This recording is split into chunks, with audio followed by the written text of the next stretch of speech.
All right. Hello, everyone. Welcome back to Archaeology with Flint Dibble. And I'm here with a good friend of the channel, Dr. Jennifer Raff, an archaeogeneticist. And she studies ancient DNA, mostly in the Americas. And she's the author of Origin, the genetic history of the Americas, which everybody should go buy. It's a fantastic book. I read it about a year ago, and it is well worth the read for a topic that everybody's kind of interested in and is always in the media, not just ancient DNA. Everybody wants to know more about ancient DNA, but specifically the peopling of the Americas and sort of what DNA and what archaeology can say about the really early history of people moving on that kind of journey into an area where there were no people at the time. And so it's really good to have you here. I guess just how did you get into this kind of topic of ancient DNA? What got you into that? Oh, that's a great question. Well, first, thanks for having me on. It's great to be joining you, and I'm looking forward to having a nice conversation. Um, how did I get into it? So I started out as I think every kid did, wanting to be an archaeologist. I'm sure you did. Actually, no, Knowing your I didn't background. want to be one Oh, until you I did. was in college. Yeah. Oh my gosh. Okay, well, I have to amend that then. As many kids do, I wanted to be an archaeologist. Um, and but I also, while I was a kid, my mom went back to school to study neuroscience. And so she went through, she had been a nurse. She went back and got her BS, her MA, and her PhD through the entire arc of my childhood. So my sister and I would follow her to the university and we would hang out in labs and just kind of generally try to stay out of the way. So we grew up around research and around biology. Mhm. And so, which is an amazing privilege, right? To know the ins and outs of a university as a kid, it really helps you in many ways. And it also kind of sets many of us on a path to becoming academics ourselves, right? Um, so when I got to undergrad, I wasn't sure. I loved archaeology, but I also loved biology and laboratory research. And I was like, how do I choose? So I didn't choose. I double majored in both anthropology and biology as an undergrad and started working in a research lab in high school. My last year of high school, I started working in a yeast genetics research lab, which was so much fun at Indiana University.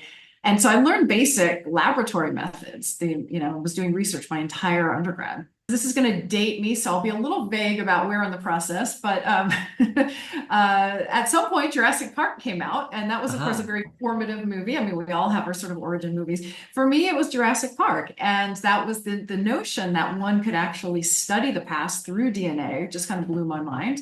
Of course, we can't do it with dinosaurs, but humans, absolutely we can, and other non-human organisms. And so that seemed to me a good way to blend my two research loves. And then I had taken a bunch of biological anthropology courses as an undergraduate, really loved it.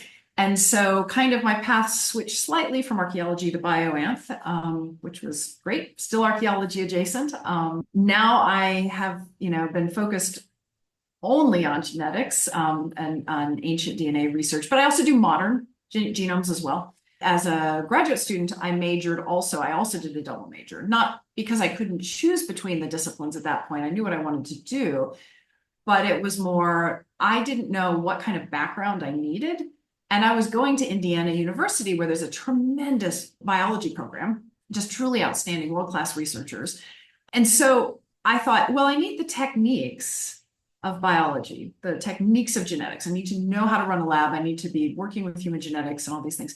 But I also need to understand the questions, the right kinds of questions to ask. And so I need an anthropology background. And so I majored in both. At one point, I was going to get two separate PhDs, but I got to my final year of study and I had a postdoc offer and I was like, do I really want to take an extra year and write a second dissertation? No. So, so I kind of merged back into a double major, single PhD. But I think that having that background was really helpful to me because I span two disciplines and I never feel like I'm truly an expert in one or the other, but I kind of make the connections between both. And so that's been helpful. You're definitely an expert in both. Don't sell yourself short. Come on. Well, But okay, so let's also think in terms of ancient DNA. This is such a fast moving field. I mean, it was what? 20 years ago, 30 years ago, when the first, full human genome was captured. Since then, we've been capturing more and more ancient genomes. And I mean, I don't know, on social media, there's always so many people talking about ancient DNA. Where do we all come from? They're talking about their own DNA, or they're talking about, the archaeology of it and why it's interesting or something like that. One of the things I feel like we always need to do is tell people, hey, hold your horses. This field is moving really, really fast. I was sort of thinking, how would you describe that to the general population? Because it's not just that we're capturing more ancient genomes, which we are, but it's sort of like the methods have changed with this sort of next generation sequencing that lets us do so much more. So how does that work? Why do we keep getting older and older genomes and stuff like that? Yeah, great question. There's some very, very, very clever people who are working always on improving, well, two things, right? So how do we get the DNA, right? The actual laboratory methods. And that's what my lab is focused on. We focus on generating data. Okay. And then it's how do you analyze the data, right? And so those two spheres have been improving so rapidly. Techniques have gotten better and better and better that we're able to push the date back farther and farther as to when we can get ancient DNA, because we have laboratory methods that allow us to recover tiny, tiny, tiny fragments, like the tiniest fragments. And that turns out to be really important when you're working with the really old stuff, because those fragments are kind of essential. You don't have long strands of DNA that you're recovering from these really ancient individuals or soil samples or faunal samples, whatever you're working with. And there was a major leap forward in the field when they developed techniques to recover those tiny fragments. Mm-hmm. And then on the other sphere, the actual analysis, there are some incredibly brilliant scientists who are developing new methods for modeling history and testing those models in very clever ways that I cannot explain to you. So I won't even try. But those methods have also been improving. And so it's kind of the combination of both and the progress that this field has been making that's really driving a lot of discoveries. But I want to caution everybody, especially if you're not as familiar with this field, it can seem like there are bazillions of news headlines and everybody's getting all these genomes and it's working super well. Please understand that in order to get one ancient genome sequenced or characterized, you are going through a bazillion failures in order to get that one precious genome, right? It is most individuals or animals or plants or soil samples do not have ancient DNA preserved at all, or they have such little amounts of it that it is not possible or cost effective to actually try to sequence it. And so it's a very, very difficult field to be in if you're not very patient and if you're not kind of slightly masochistic. It's really hard to work in the lab for 6 months, and at the end of the day, maybe you have like one of the samples you've been working on actually produces DNA. Yeah, is that a function of the age of some of these samples, or the climate they're in, or just in general? Yes, all of the above. So age affects preservation, climate affects preservation. So we get the best samples, the best preserved samples are from ancestors who have lived in a cold, dry environment. Generally speaking, there are exceptions, but a cold, dry environment tends to preserve DNA better than a wet, hot environment. And so, and age definitely. And there's other things like what kind of soil bacteria is present and that sort of stuff. So. Yeah. And you cannot know in advance what preservation is going to be like. You just can't tell. So some people, and I talked to some archaeologists who think, oh, well, look, the preservation, like this bone looks really good. It's really well preserved, very little mineralization. We should be able to get great DNA from it. I'm like, we don't know. We will Yeah. know. I mean, if you think about it, you're talking about wet, hot environments. Some of the best bones I've ever analyzed were from ancient Athens, deep inside wells. And so we're talking a wet, warm environment. The bones are beautiful, though. They almost look like they come from a modern cow or something like that. But the chances of DNA are problematic because of that. It doesn't mean we couldn't, but we wouldn't hold our breath, let's say. No, and you can still get DNA from bones in that kind of context. Yes. It's just, you just can't, the point is you just can't tell until you do it. People have tried to develop methods for kind of knowing in advance, and there are some kind of things that you can do, but it just seemed really, you just have to try it. So Yeah, that makes sense. That makes sense. very labor It's intensive. the same thing with collagen preservation for isotopes or other things like that. So one quick question, since you're focusing on, so this is just my own curiosity actually. So, you think about you're focusing on these short strands of degraded DNA now, as opposed to long, more complete strands that, we usually do when you send your hair into a DNA lab, right? And so that obviously makes it a more intensive process because you got to amplify it and then analyze it and statistically merge those short strands, yada, yada, yada. But it also, from what I've heard, it helps limit contamination because a modern strand of DNA is going to be more complete, while degraded strands are going to be less incomplete. So does that make it sort of easier to do the lab work because you don't need to worry as much about contamination? No, it Or makes it harder. It's the okay, opposite. Because contamination is so easy to get and it'll swamp out the signal. So ancient DNA fragments are so rare, so scarce. So when you get modern contamination, it just swamps everything out. You can't even see it. However, that being said, those guys who've been working in this sphere of the analysis side of things have come up with some very clever ways to distinguish in a DNA extraction that you create libraries and you sequence it, to distinguish between the endogenous, the actual ancient molecules and the contaminants by the patterns of damage. And so ancient okay, DNA fragments will have very specific patterns of damage on the ends. And so you can look for that, and then you can screen out all of the sequences you got that don't have that. And so that's been very, very helpful. But you still have to take insane precautions. Yeah, so this kind of captures in a nutshell what it's like to do ancient DNA research. So this student is, I don't know who this is, but I know they were working on soil samples. Um, because I'm very careful when I give talks not to show images of people working on human remains. So I know that this is a soil sample. I don't know what they're doing right at this stage, but you can see if you look at the room around them, everything is kind of white. mm-hmm. And so the walls are made out of this special plastic that we can bleach the hell out of. So bleach is a way of getting rid of modern DNA fragments, the contaminating DNA. So we just bleach the lab all the time. And it's isolated from the rest of the building. It has its own air handling system. It has positive pressure, so the That's airflow goes out of the lab. So it's kind of the opposite when you think about pathogen labs, right? You want airflow going in. In this case, we have airflow going out to get the yeah. DNA. Because you're worried about contamination from outside, while a Yes. pathogen lab is worried about contaminating outside with the pathogen that's inside. Yes. So it's the Exactly. exact opposite. And it's true in certain isotope facilities as well. When I do strontium isotope analysis, it's all positively pressured because you want to get out everything you can, dust and stuff like that, that might contaminate a sample. And so, Yeah. yeah. Yep. So this individual is working in a Tyvek suit, has a mask, a hairnet, gloves, sleeve guards. I don't know if you can see the sleeve guards, but there's sleeve guards over it because sometimes there's a gap between the end of your glove and where your Tyvek suit opens up. So you've got your wrist exposed, can't have that. So they have sleeve guards. And before this person came into the lab, they would have bleached themselves. So they would don all this and then coat themselves in bleach, which is a little, I don't think all labs do this, but we are very paranoid. And so like maximum paranoia. And so we do that.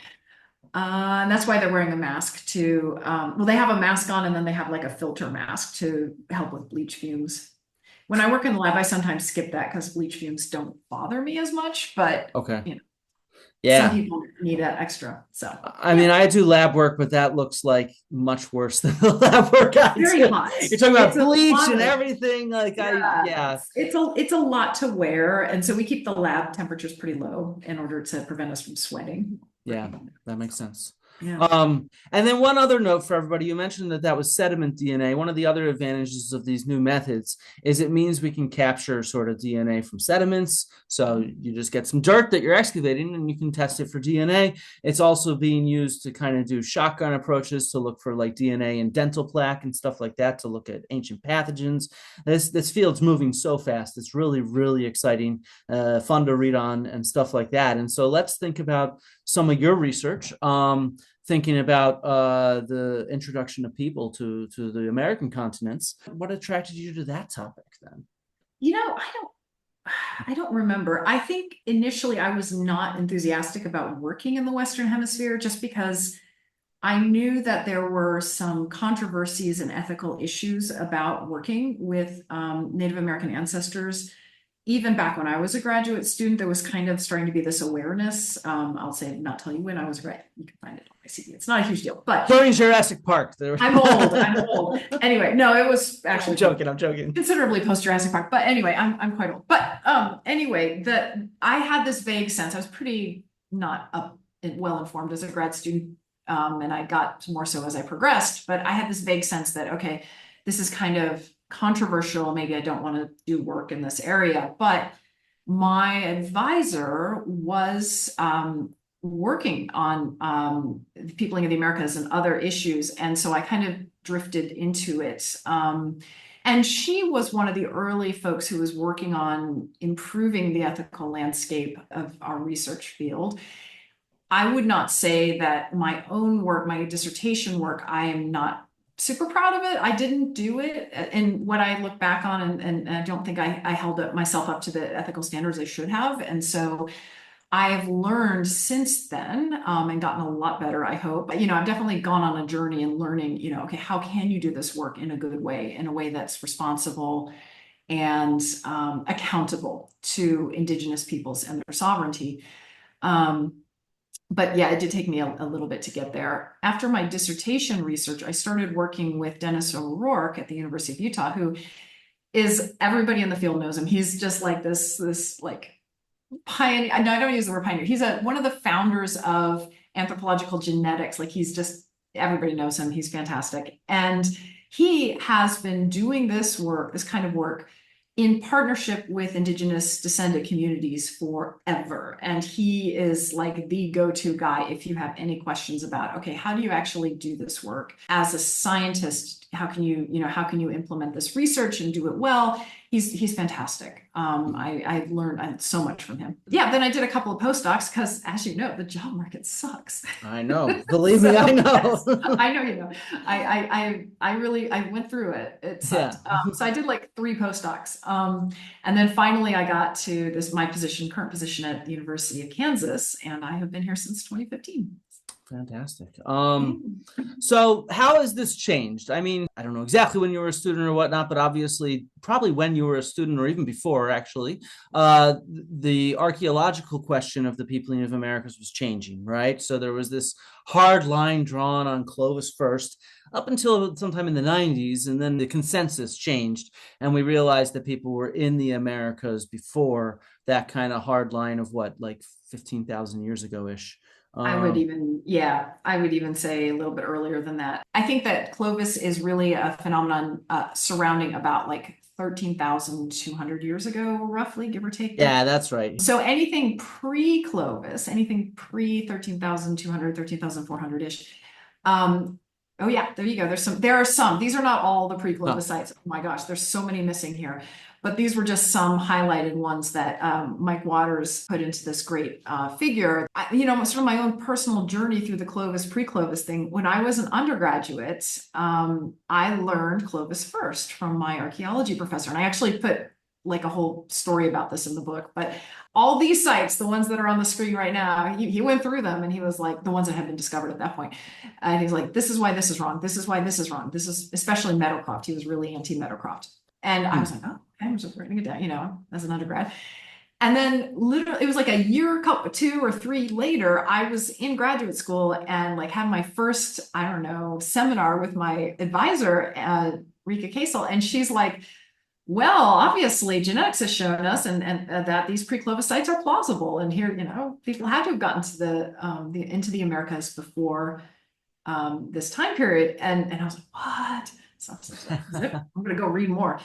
So I guess for people who are not familiar with the whole Clovis thing, this model for the peopling of the Americas that was developed and was very popular in the 20th century that suggested that the Americas were peopled by this relatively small group of basically mastodon hunters from Siberia who kind of raced across the Bering land bridge, the land connection between Siberia and North America. So we're looking here like Russia and Alaska in a sense. Russia's Yeah. on the left and Alaska's on the right, and we can see Yes. the melting of These the are ice. coastline changes. Yeah. During the last glacial maximum and beyond. And it shows you kind of the dates at the top. And so the idea was that the Siberian Ice Age hunters were following these groups of animals, and these animals were moved into the Americas and moved through an ice-free corridor that had opened up between the Cordilleran and Laurentide ice sheets. As the global temperatures were rising, ice was melting. And so there was a path opened up, and they followed those animals into North America, south of the ice sheets. And we can detect the signatures of these very first peoples by the tools that they left behind. So there's a Clovis tool, and you can see kind of the distinctive fluted point, the fluting on it. I'll let you explain that because I'm not an archaeologist, but it's a method for hafting. I understand hafting so you can put it on a stick in a sense, right? Yeah, and exactly. turn it into a spear. This little right. thing right here. And then this wonderful map that Matt made me, which he's lovely. So shows the distribution of Clovis points and Clovis-like sites. That shows where they are. And so these sites appear really abruptly, I'm just going to be vague, about 13,000 years ago. You see them all over North America. They're not in South America, but they're in North America. And they were taken as the signature of the very first peoples. This theory is really elegant. I mean, it makes a lot of sense, and it kind of accounted for most of the evidence that they had in the 20th century. But archaeologists kept finding sites that predated Clovis and had different technologies. And so there was a long debate about, are these sites quote unquote real? Are they dated correctly? Are they actual sites of human, are they actual human sites, human caused sites? Are there any problems with them? And there was, for a while, quite a back and forth in the archaeological literature, quite a controversy between the pre-Clovis advocates and the Clovis first advocates. I like to think of this not as, this is how science works, right? There is a debate. There's argument about how to interpret the literature. I think it got quite personal at times. I mean, I wasn't involved in it, but like going back and reading these things, you can see people got quite angry and at times, which, I can understand. But at some point, the weight of evidence was just so strong for a pre-Clovis presence, particularly at the site of Monteverde in Chile, where you have this remarkable site that's clearly predating Clovis. It's got all kinds of amazingly well-preserved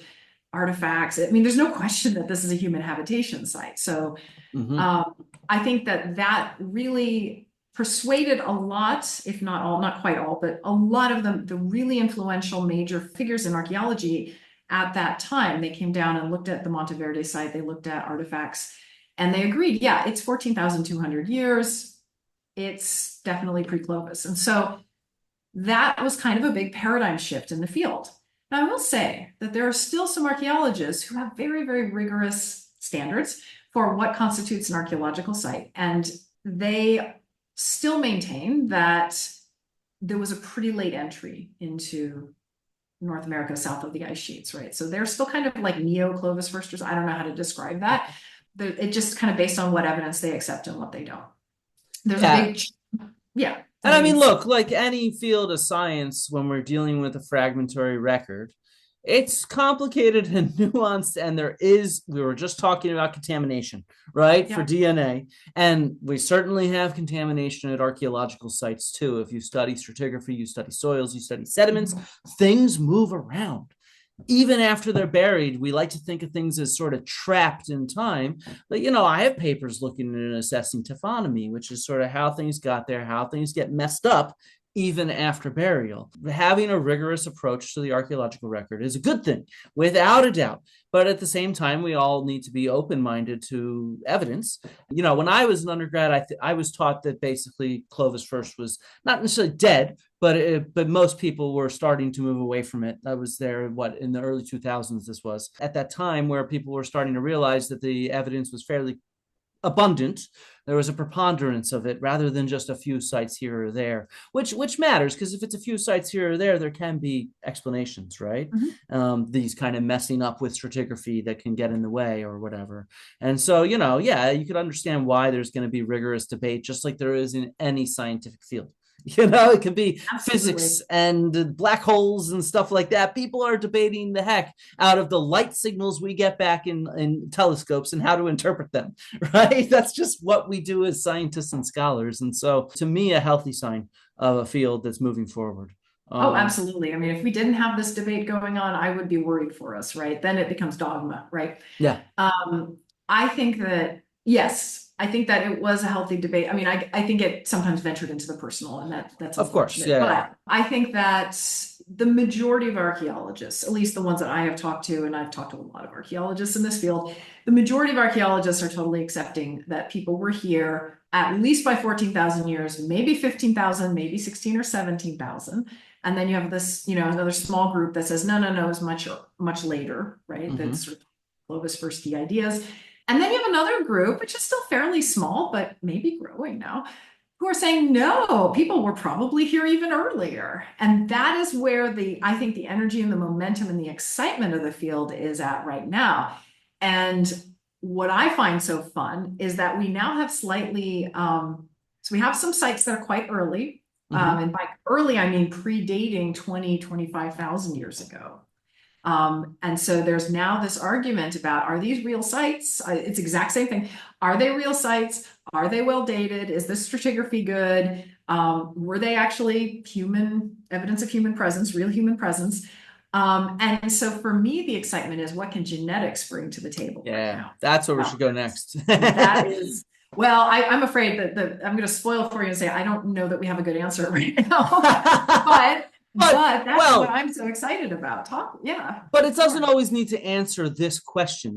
Sometimes I think people think that archaeologists, because of headlines are always the oldest this or that, but that's such a little amount of what we actually research, right? And so, like, you can think of that famous guy, Graham Hancock, who always says, well, things just keep getting older. And that's mainly a function of headlines, where when sometimes things get younger, like that happens all the time. The introduction of different species, the domestication of horses, that's been pushed down in time. The domestication of chickens and the introduction of chickens to like Europe, that's now thousands of years later than people thought a decade or two ago. But it doesn't get the headlines, though. One of my colleagues here at Cardiff works on chickens, and she was in the news a little bit for a major article showing that, but it doesn't get the headlines. And so I think genetics can start to answer different questions as well, right? Oh, yeah, absolutely. There's a wonderful critique of ancient DNA by Tom Dillahay that I think everybody ought to read, because he is spot on with what he is saying. And he echoes frustration that I think a lot of archaeologists have towards geneticists, which is totally fair. That in our field, we are sometimes not the best about working with archaeologists to develop interesting questions and to apply genetics to actual questions that are out there, as opposed to, let's sequence everything and see what we get, right? So that's a very fair critique.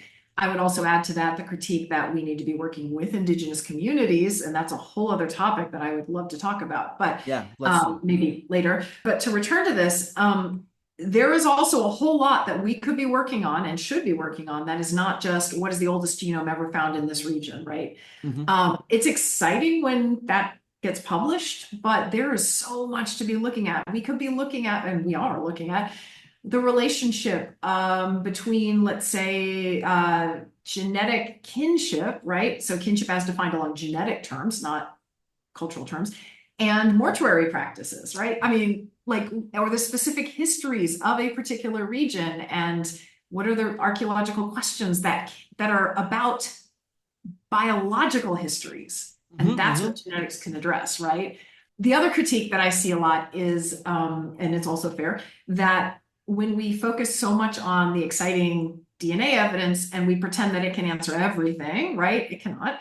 It is about biological history. And so, it's kind of like another approach to the past, that we have to work with other people who are bringing other tools to the table to synthesize. I'm Yeah. not sure that's what we were talking about. I got a bit of a rant there, but No, I think that's really important. And I think that, I have this thing where I feel like archaeology is the most interdisciplinary field out there, because you can take any field of knowledge from like the humanities and literature and art to the hard sciences like organic chemistry, ancient DNA, stuff like that, to even astronomy and physics, to the social sciences, to computers, to statistics.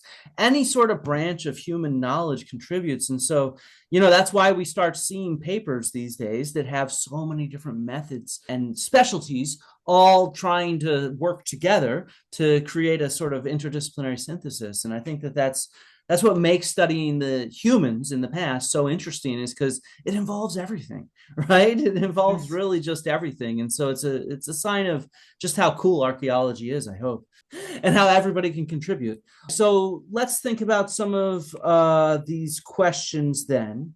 Obviously, one of the questions that we can start to answer is, how are these different people in America related, right? We have these different sort of populations. You have a slide here on ancestor populations as well. So how do we explain this in a sense to people who aren't as familiar with DNA? I mean, can we date the arrival of people just by reconstructing ancestral populations? How do we approach this genetically and link it to archaeology? Yeah, that's a great question. So speaking generally, you can identify population geneticists can identify signatures of populations expanding, and that expansion, that rapid expansion, tends to coincide with people moving into a new, or animals or whatever organism you're talking about, moving into a new area in which they have the capacity to spread out very far and very quickly, and access resources, right? That is often taken as a signature of migration. Now, it may not coincide specifically and exactly to that date of migration, right? And that is an archaeological question, right? Can we see in the archaeological record evidence of people moving into a new area? But biologically, moving to a new region, migration has consequences, has genetic consequences that you can learn or you can identify in the genomes of the descendants of people, of those migrating peoples. Okay. The very, very clever people who do this modeling generate models for all kinds of scenarios. I'm trying to like translate their, as I'm going to translate their very technical language into like general language. They can generate models for all kinds of different population history scenarios. That would include gene flow between two populations, right? And a lot of times, when you all of a sudden have gene flow between two populations, that sometimes can coincide with the fact that people are moving and they're encountering each other, right? So that can be a signature of migration of two groups into the same region. There are other signatures that you can identify. So what we call a bottleneck, or a abrupt decrease in genetic diversity, can also coincide with people moving into a new region, because you're taking a subset of the people in the parent population and moving them to a new place, and you see a decrease in genetic diversity because you're just sampling some of the genetic diversity in that parent population, and they move into this new region, and then all of a sudden you see expansion, right? You see this big expansion of lineages, rapid diversification. So that all signals to geneticists, okay, here we've got this very specific population scenario. They have done this work geneticists have been doing this work for decades. They really know what they're talking about. And so when they model these population histories, what's really the limiting factor is how many genomes can we incorporate, and from what periods are those genomes derived from. So you can only go so far with DNA from contemporary living individuals, right? Because in the past, there are going to be events that have changed the gene pool, the genetic composition of that population's ancestors, right? So the farther back you go, the more events change things. So it's actually the Just to put something concrete on this for some people, yes. You can think about this with I don't do DNA, but like I study animals. When you have a domestication event, you have a larger population of, say, aurochs. They get domesticated to cattle, and there's a bottleneck, right? And then all of a sudden you start seeing this variation happening. It's also why, for example, people still argue with good evidence that humans originated in Africa and left Africa. Same idea. You look at modern populations in Africa, there's so much more diversity and variability there, which means that's where the parent population is, with so much diversity and variability, and a small group left Africa, creating that bottleneck. And so you can see this not just with the peopling of Americas, but in a lot of different topics from archaeology that really matter. Yeah, Um, for sure. yeah, Definitely. Yeah. So this is kind of a peek behind the curtain as to how geneticists know this stuff, right? Like, because I think that's a valid question. How do you know this? How do you, yeah, example, how do you know or think you know why population Y, well, which we can get to, is not a recent trans-Pacific migration, right, from Australia to South America, right? You need to understand how geneticists model these things and what are the clues they're looking for in order to understand why they're drawing the inferences that they are. All okay, this stuff is super, super provisional, right? Because when we get new genomes, especially these ancient genomes from ancestors, that could change what we yeah, understand. The way we model population history, suddenly the model that the data best fit might have a slightly different parameter, right? Maybe it shows a particular event occurring 2000 years before it was modeled before, right? Or just to give you a random example. So we have to be really flexible. We have to be really open-minded, and accept that things are going to change, that this is not set in stone. And I think that's where there's a lot of misunderstanding in the general public, and maybe why one of those things. I haven't really followed Graham Hancock's stuff lately, so correct me, but when he's been, saying why is everything seem to be changing, why is everything seem why, geneticists are saying one thing, archaeologists are saying another thing. Yeah, that's the scientific process. That's how it works. It's messy, yeah, right? There are some things we are very confident in. Like I am extremely confident that there is absolutely no evidence of Europeans crossing the Atlantic and getting into Native American gene pools, right? The gene pools of the first peoples, with the only exception being the Vikings. And that wasn't the initial peopling of the Americas. That happened much later, right? yeah, of And we course. still see no genetic signature of that. We see a lot of archaeology, but we don't see any genetic consequences or legacy, if you want to look at it a different way, of Vikings coming to North America. But Yeah, I think that makes a lot of sense. And I think it's also people, they get this idea because everybody does those DNA tests. And so it's sort of like you send off a hair or whatever. I don't even know what you do. I've never done one, but you spit in a cup or and, yeah, and and then they say, "Hey, you're this percentage, that percentage, this, that." And like as an archaeologist, I'm like, man, this is so problematic because you're missing so much of the DNA of your ancestors,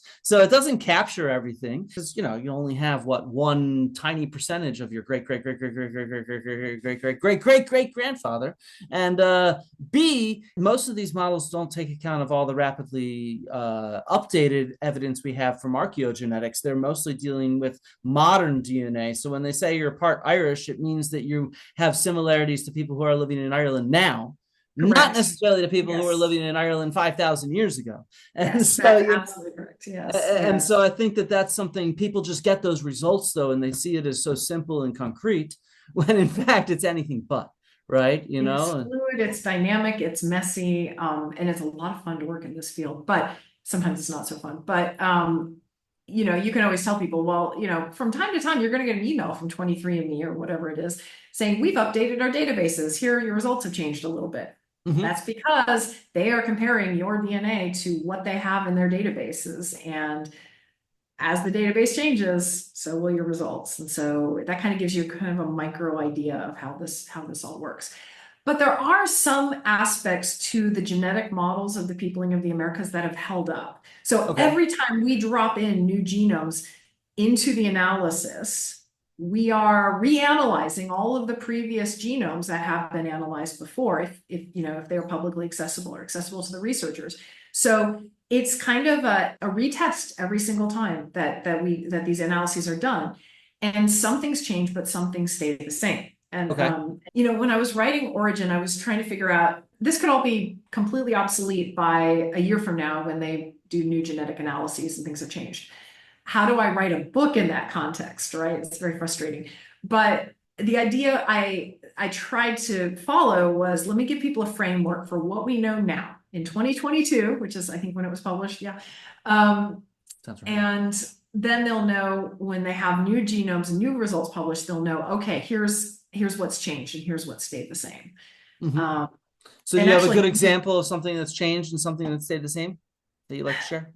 genetically, there haven't been any major bombshells since 2022. I'm sure there's some coming. I haven't heard from a couple of the big labs recently. I'm sure they've got data they're gonna share. My own lab eventually will be able to publish some of our results, I hope.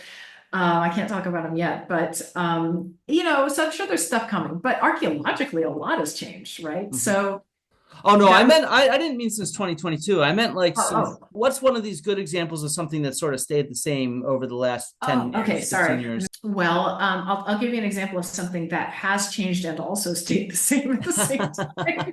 Perfect. Right? One answer.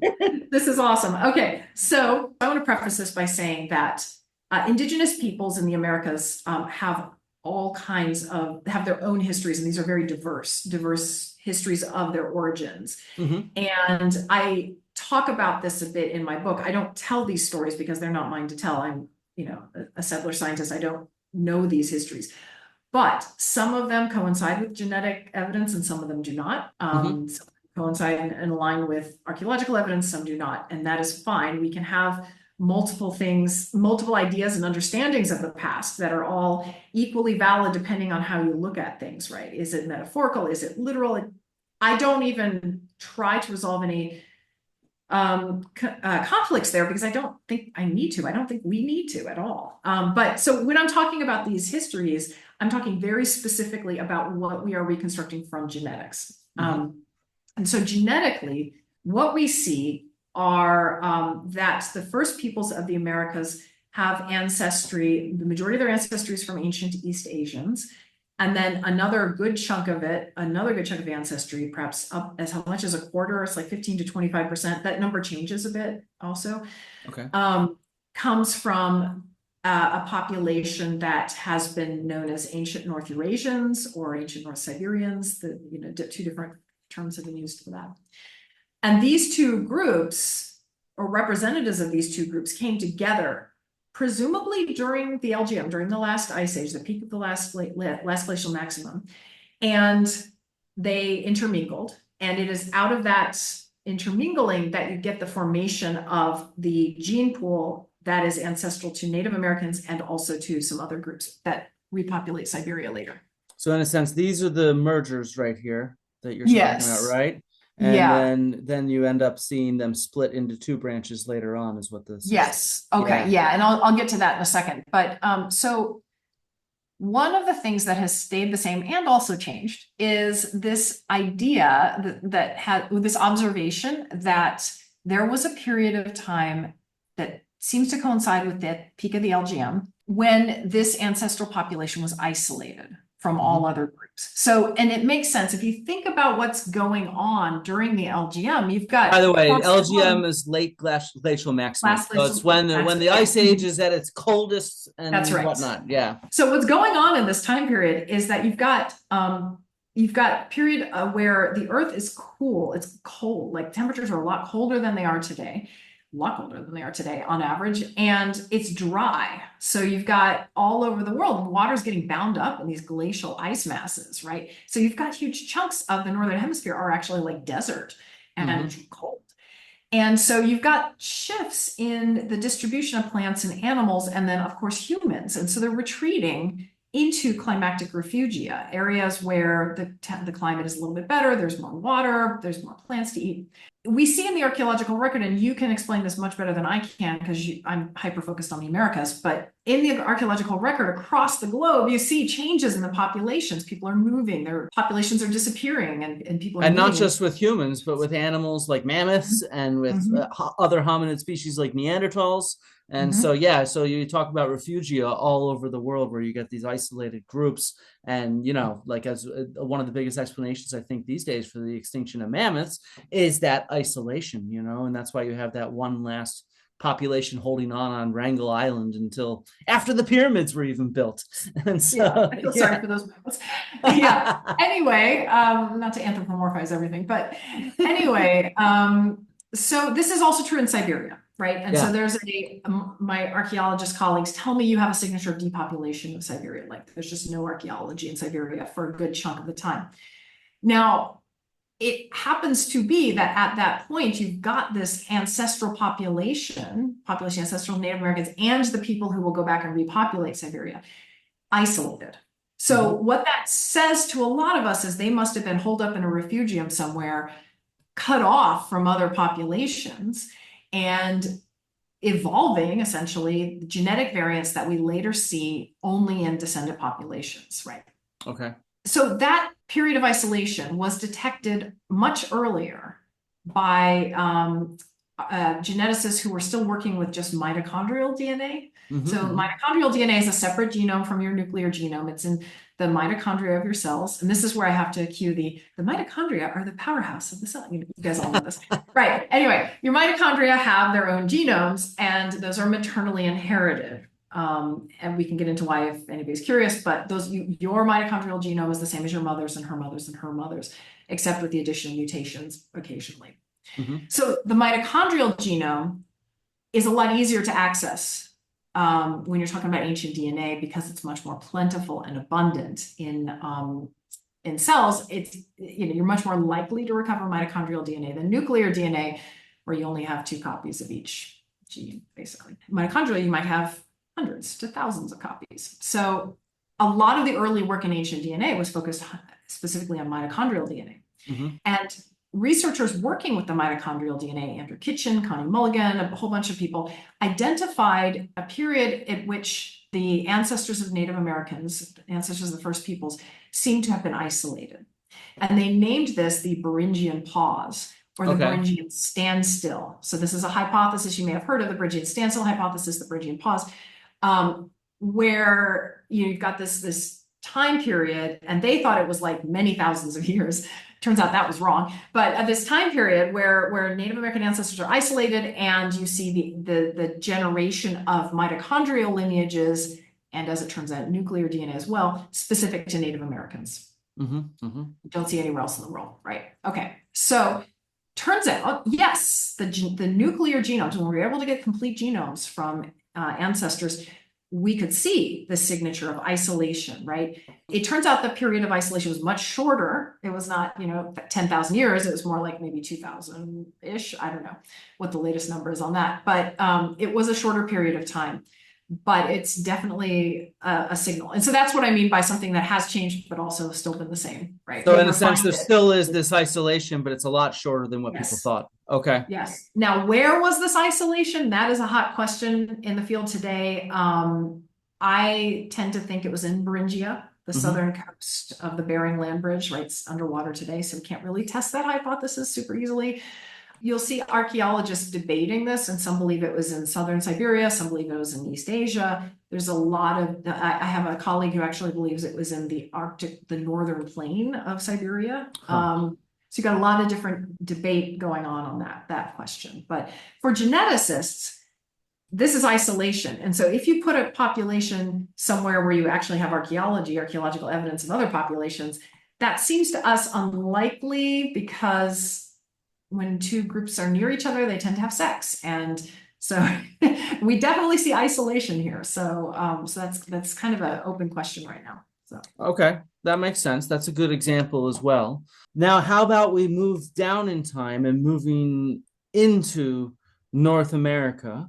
What kind of evidence do we have genetically for this? So we have now these new sites. They're not always new these days, but pre-Clovis sites, let's say, like White Sands, that's been making the news lately, and you cover that nicely in your book. How about genetically? What do we have to talk about this kind of earlier movement into the Americas? Yeah, that's a great question. This is where I think really we are genetics is lagging behind archaeology right now. We see a signature of expansion in the genomes of the first peoples, really like after White Sands, and that's kind of frustrating. So back up a little bit.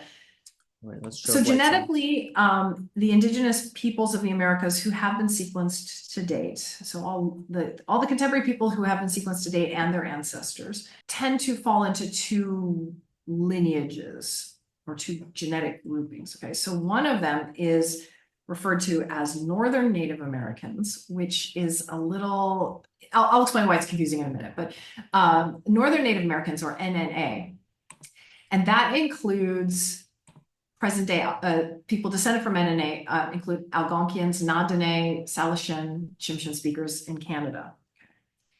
The other lineage group, whatever you want to call it, is referred to as Southern Native Americans, or SNA. And that's everybody else, excluding Arctic peoples who have their own history and their own separate sort of peopling process, which I don't know, we may or may not want to get into, but so these two branches, and then there's actually a third branch that's been identified, but is only represented by like literally one individual. So we don't really know what to do with that yet. But these two branches split from each other. And the best genetic models show that they split from each other sometime between 17,500 and 14,600 years ago. Okay. So that split, people argue, did that split take place south of the ice sheets, or did it take place north of the ice sheets, like maybe even in Beringia itself? That's a great question. I tend to believe that this split is more likely to take place south of the ice sheets, just because both of these groups are equally genetically similar, equally genetically different to a group that remained up in Alaska. Okay. Never, as far as we can tell, never moved out of Alaska. And that group is called, confusingly, ancient Beringians. That group is represented by genomes of a couple of children from a couple of sites in Alaska, and the Trail Creek Cave site, and also the Upward Sun River site. Okay. And so the ancient Beringians are equally related to these different branches, suggesting to me that a group split from, that we're kind of referring to the ancestral Native American lineage, splits off from the ancient Beringians and maybe a couple of others during the LGM, when they're isolated, right? They're in this period of isolation, perhaps spread out over a large geographic area, and a substructure kind of emerges in this ancestral gene pool, and you get one branch diverging that becomes ancestral to Native Americans and moves south past the ice sheets, and then it bifurcates or trifurcates, I guess, into these lineages, right? And that is the signature of the peopling of the Americas, right? Below the ice sheets, right? It's that split. Okay, there's a lot there, and you can poke at that and say, okay, I see this inconsistency, this one, but this is, I think, the best explanation we have right now. It may be that this changes. We'll see. Okay, but the Southern Native Americans, or SNA, actually are not South Americans. I mean, they are South Americans, but they also encompass Central Americans. They also encompass North Americans. The oldest genome that we have from an ancestor in the Americas is from the Anzic site. Yeah, you can see it on this figure. Yeah. 12,000 years. That's actually a Clovis era individual, a child, and his genome is representative of the SNA lineage. So you see how, Southern Native Americans is kind of a confusing term, but anyway. Yeah, and in fact, it gets abused by Graham Hancock in America before, and other people, because they think, they talk about this as a South American signal, but it's just a confusion about the fact that Northern Native Americans are sort of up here-ish, while Southern Native American groups are that entire area, right? Yeah. Yeah, it includes people in Montana. I mean, it's like Montana, I would not argue. And it might have to do with how people migrated across down the coast versus inland at different times. And so, there's a lot of confusion and complication when you only have a few ancient DNA samples from so long ago, right? That's right. But they're very, very informative. And so, so the timing of the split is too early, I think, for people to have moved through an ice-free corridor, right? I don't think the ice-free corridor was open early enough. And also, I mean, we already know this archaeologically, there are people south of the ice sheets before the ice-free corridor opens, right? So this to me suggests that there was an early peopling event sometime. See, we cannot tie these numbers as precisely as we would like, right? So we say these two groups, these two lineages diverge between 17,000, 14,600. That doesn't mean that's when people were moving. That just means that's when people were becoming genetically differentiated from each other. So how do you date this? Yes. Oh, you want to We talk didn't about cover that, one? yeah. Yeah. Okay. So Because you're not talking about, you obviously don't have a sample from that period. As you said, the first sample of this is later. So how do you date that split genetically, since we don't have like, radiocarbon or something like that, or tool types to date it? that's an excellent question. Okay. So to put this in very general, simplistic terms, what you can do is look at two lineages that last shared a common ancestor sometime in the past, right? So take two genomes. And you can say, all right, can I figure out when they last shared a common ancestor? How long ago was that? By counting up the number of mutations on each branch that have accumulated since they last shared a common ancestor, right? You can do that computationally. I'm assuming you mean mutations that are not adaptive, because that would impact things. You take that into account. Yeah. Yes. It's easiest to do in mitochondrial DNA, but you can take that into account, definitely. Okay, so how long did it take these mutations to occur? You can tie the number of mutations to the mutation rate, right? And so we know what we estimate what the mutation rate is. There are a lot of very, very clever researchers who do a lot of work into estimating what is the mutation rate of different portions of the genome. Do they differ? And can you calibrate that mutation rate using, say, fossils in the past or mutations rates that have been observed in living people today and their ancestors, right? You can go through genealogically and say, okay, we see this number of mutations that have occurred in this genealogy, right? So there's a lot of ways to do that. And by tying the number of mutations that have elapsed, that have accumulated in a lineage, in two lineages, many lineages, since they last share a common ancestor to the mutation rate, you can actually calculate dates, years before present. Yeah.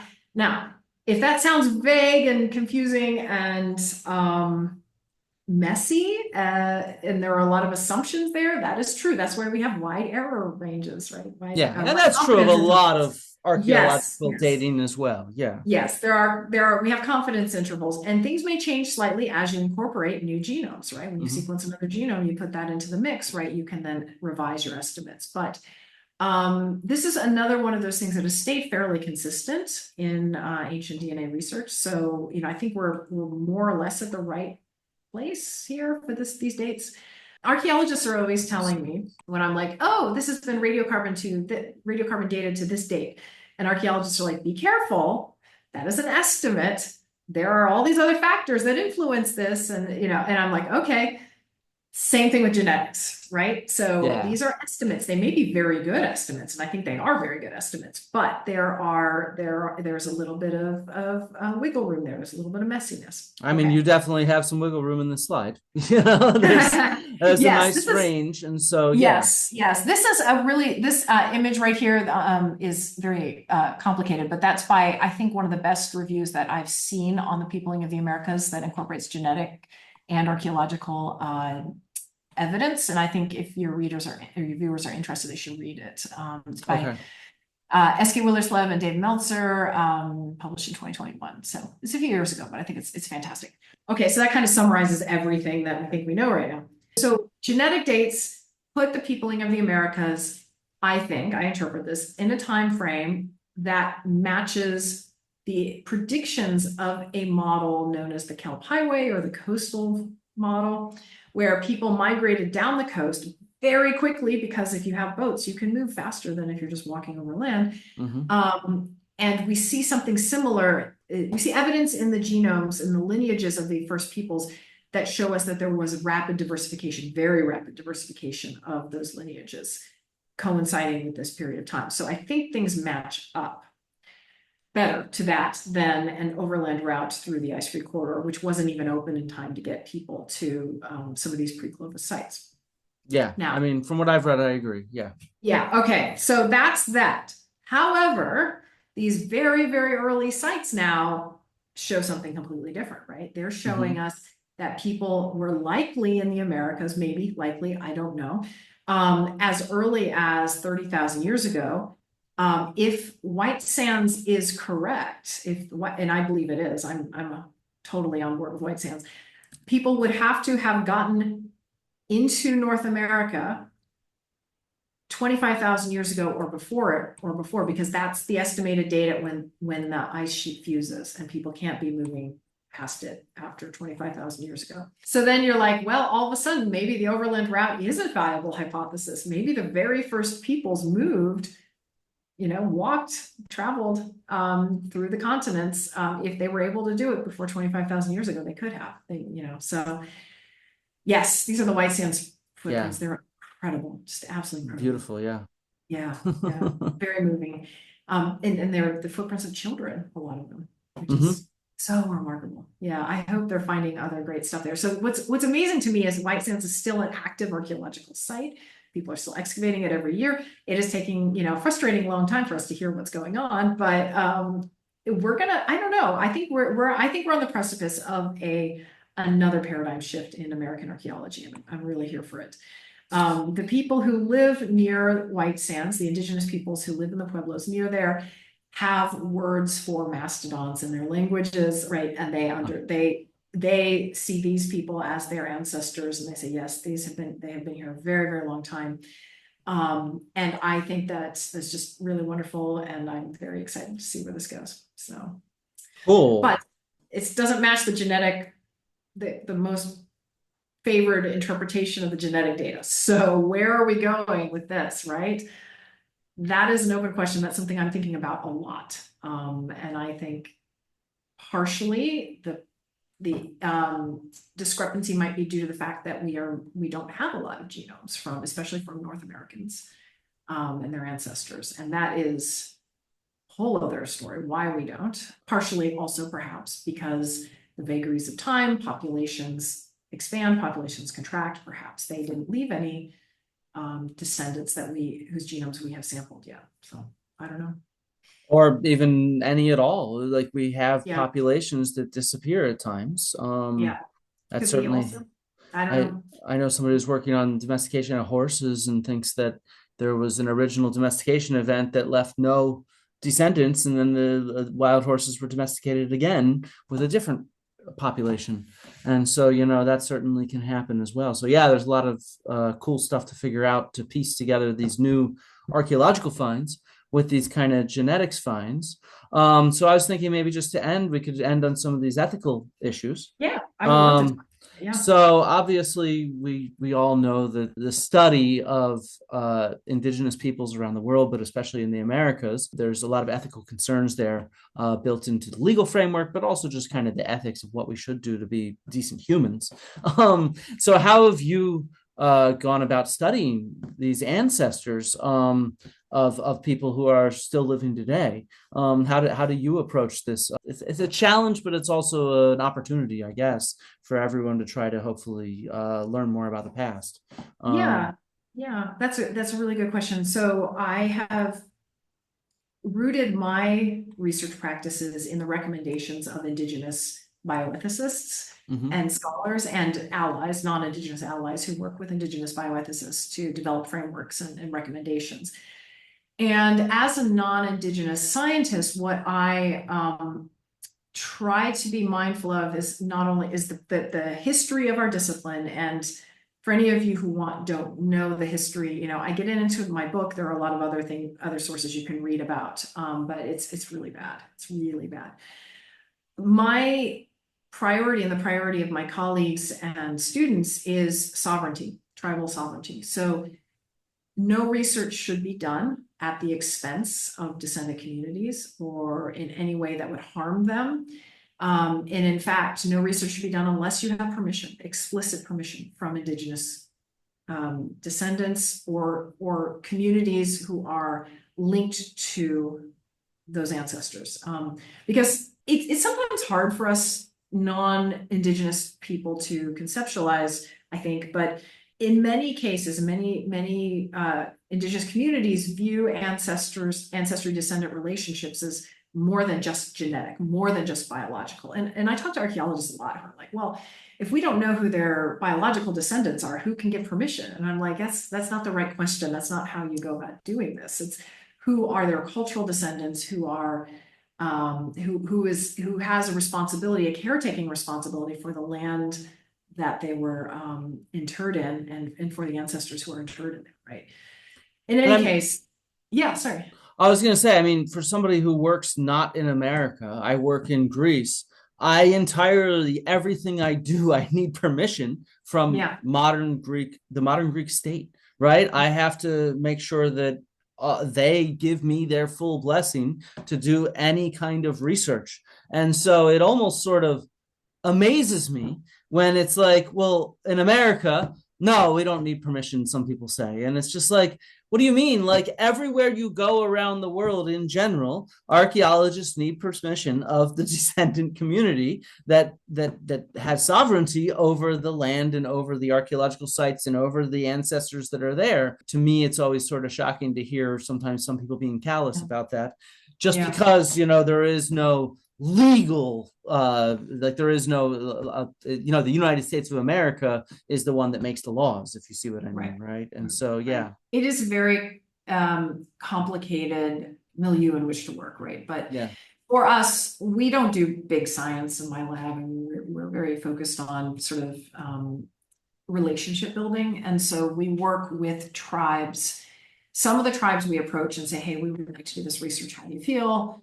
And if they give us permission, we'll do it. In many cases, especially more and more lately, tribes come to us and they'll say, hey, we are interested in using DNA as a tool for understanding our history. What do you think of that? How are you interested? And so after the permissions are obtained sort of in a general way, we spend a lot of time in dialogue with community leaders discussing, okay, what do you want this project to look like? We have these research questions. Are you okay with us asking about the peopling of the Americas? Is that because for some tribes that's off the table, right? If Mm-hmm. it's contradictory to their own histories. And we respect that. We ask them, what kinds of questions do you have about your history that we could potentially address with genetics? And that's, I think, one of the richest, most fruitful aspects of these partnerships is that when the tribes themselves have questions and want to do certain things and look at aspects of their history with genetics, it's so exciting because they bring thousands of years of knowledge about their own history and their own ancestors to these discussions. And it's really you can do so much better science when you know what questions are relevant. We spent a lot of time talking about these things and designing the project. We ask, about the ways in which we might sample the ancestors. Is it okay if we work with teeth? Is it okay if we work with some other, elements? How do you want us to handle them? Do you want to do ceremony before we work or while we're working or after we're working? Like what does that look like? That is all these decisions are the tribes. And we just follow their wishes. We try to maintain a relationship throughout the research process, giving them updates yearly. And that looks different for every tribe. Some tribes just want us to send a report. They don't really, that's it. They've got a lot of other things that they've got to deal with that are more important than our yearly reports or whatever. Other tribes want to be more engaged, and we follow their lead, whatever they want.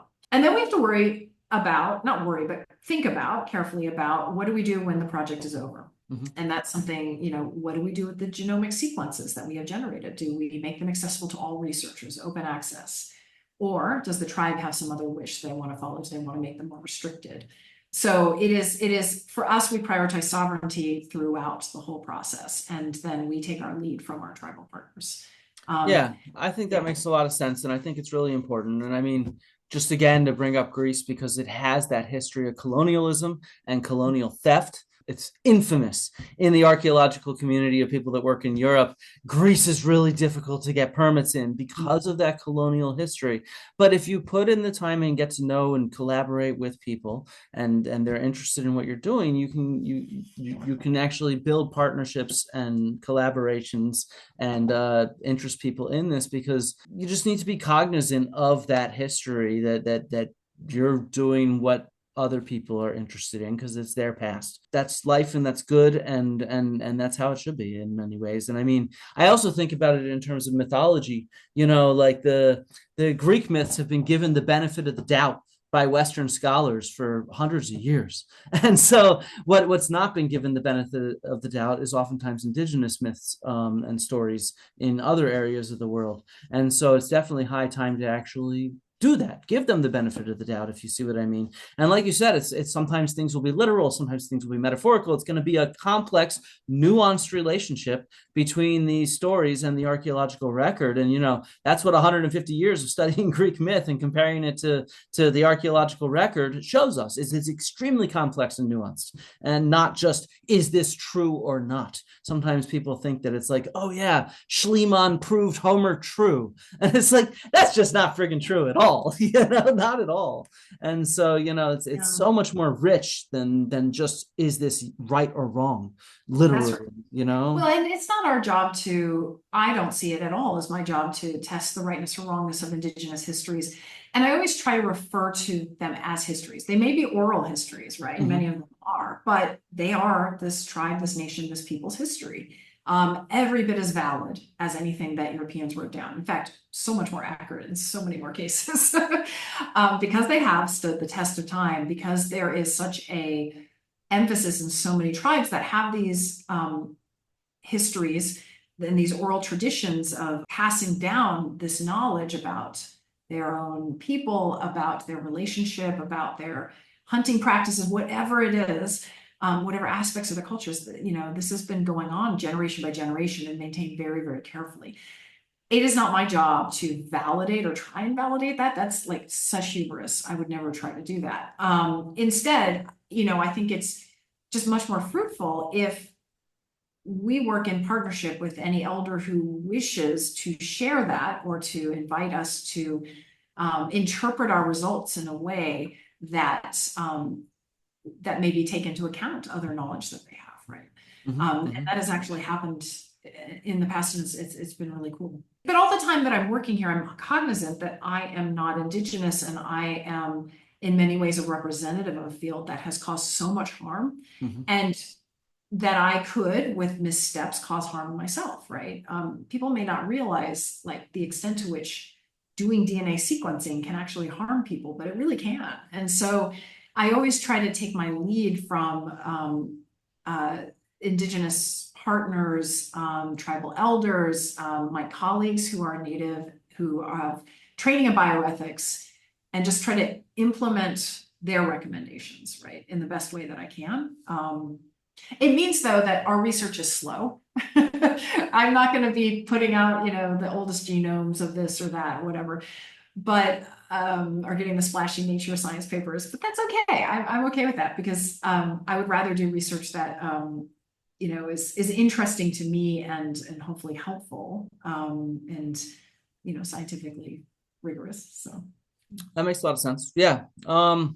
All right. Do you want to end maybe with just sort of what do you think is the worst misconception of ancient DNA and what you study, that you want to say, hey, think about it differently, or this thing has caused harm because it's gone so far?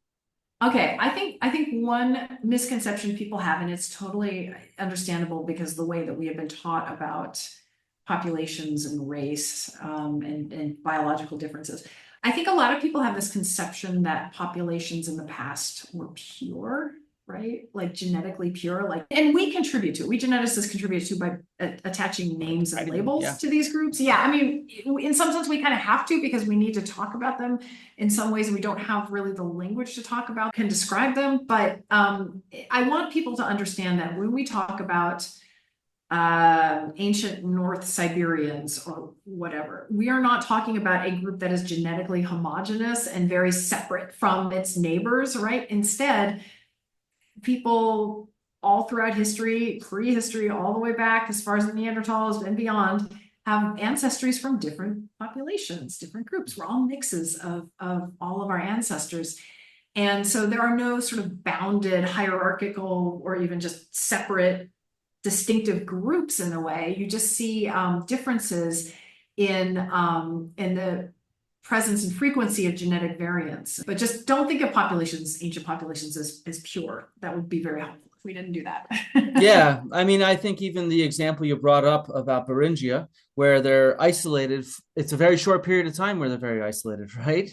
And so that's right there. I mean, it's exceptional circumstances where populations are isolated and not intermingling and mixing up and being human, which is, Well, and even in that population was not genetically homogeneous, because we also think, we didn't even get to this, population Y may have also been contributing ancestry to that group too. So, and maybe some others, right? And so, yeah, biological history is so much more complicated than our models can really, capture all the time. So, yeah. Wait, is this population Y? Let's just end on population Y. Okay. It just sounds so cool. So in 2015, Pontus Skoglund published this paper. He and his colleagues found a signature of shared genetic affinity, I'll say, between some populations in South America, specifically the Surui, Caratiana, Svante, I hope I pronounced that right, and Australomelanesians. And so this is the heat map showing, so the darker the color is, the more similar genetically the groups are. This was kind of a surprise, right? Because up until that point, it was thought that, based on the ancient DNA evidence and contemporary genetics, all the DNA evidence that we had accumulated thus far, that Native Americans had just these two major sources of ancestry, right? The ancient East Asians and then the ancient North Eurasians. But Pontus's analysis showed that the data could not be explained by just those two source populations. There was something else going on. So the first thing everybody thinks of, right, is, oh my gosh, there was a trans-Pacific migration, and that explains, why there's this genetic similarity. Like from here to here. yeah, right. I mean, it makes sense, right? Intuitively, right? Well, no, it turns out no. So this ancestry was later found in increasingly older individuals. And so so those were all contemporary individuals that we just saw. This is all modern people. Yeah, but it has also been found in a couple of individuals from Lagoa Santa in Brazil that date to 10,000 years ago. It's been found in other places, ancient contemporary peoples, like not all over. It's distributed in this really weird pattern where it's like some people have this ancestry, some people don't. Some people have more of this ancestry than others. There's no clear geographic structure, at least that we can tell yet. And one of the pieces of evidence against it being a transatlantic migration is, first of all, it would have had to have been, Trans-Pacific. Yeah. Trans-Pacific, sorry. First of all, it would have had to have been prior to 10,000 years ago, because that's when I think when the first evidence of it pops up. But second, it's not distributed in a gradient from the coast to inland towards, eastward, which is what you would expect, right? You would expect this population moves, they're in South America, and then, they kind of genetically, it diffuses outward. You don't see that pattern at all. Okay. So those are it's not a recent trans-Pacific migration. And by recent, I mean, last couple thousand years. Like the Polynesians. Yeah. Right. Yeah. Okay. And then another piece of evidence against that is that how do I explain this? The tracks of this ancestry are very short in a genome, right? And so longer a track of ancestry is, the longer you have this sort of signature of ancestry physically on the chromosome, right? The longer it is, the more recent an ancestor contributed, right? So think about, for example, your grandparents, right? You have some DNA from them, but things get mixed up, right? And they get segmented because of recombination. If you guys remember recombination, crossing over, right? This is high school biology stuff. Anyway, it mixes things up, and it makes those tracks shorter and shorter. Okay, these are very short tracks of ancestry. Okay, that suggests that this ancestry is quite old. All right, so another piece of evidence, if you go back, is if you look at in China, there's this little star and that says Tianlan, and 40,000 years ago. that individual has this ancestry as well. Hmm. Okay, so it's old. So I think probably the most favored model right now, and again, I'm caveating this, the most favored model right now is that there was population-wise, it's called whatever, a population that had this ancestry that was in East Asia in the distant past. It has not been directly observed. There are no members of this population. It's not been sampled today. So they seem to have gone extinct, but they contributed ancestry to the peoples who would eventually become ancestral to Native Americans and to the people who would eventually become ancestral to Australasians. Does that make sense? I said ancestry. Yeah. In a sense, you have this ancestry in East Asia, and it's migrating both northeast and southeast. And the signature disappears though in East Asia, and in a sense they're coming into the Americas. You have this slide with population Y. They're probably coming along this kind of route. Vaguely defined. Well, it may be that individuals with population Y were present in that sort of structured initial Beringian population, that there were some people who have this ancestry.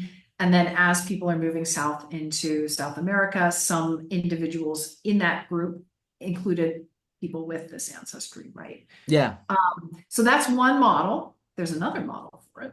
Okay. Which we cannot disprove yet. It seems a little less likely, but we can't rule it out, which is that perhaps there are individuals with this ancestry moved into the Americas early, perhaps pre-LGM, and they're in South America. And then later we see this main migration post-LGM, and then they mix, right? And so we can't rule either of those out right now. So it's either they're a segment of the population moving in, say, between 30 and 20,000 years ago, or they're part of the really early part of that 30,000 years ago-ish. And their DNA is only showing up in people living today in South America because they were swamped out by later migrations coming into North America. So this leaves a whole lot of really interesting open questions that we need to address with additional genomes, right? Why don't we see it in North America? Yeah. Maybe it's there. We just haven't sampled it. We don't have a lot of genomes from indigenous North Americans and their ancestors, so we don't know.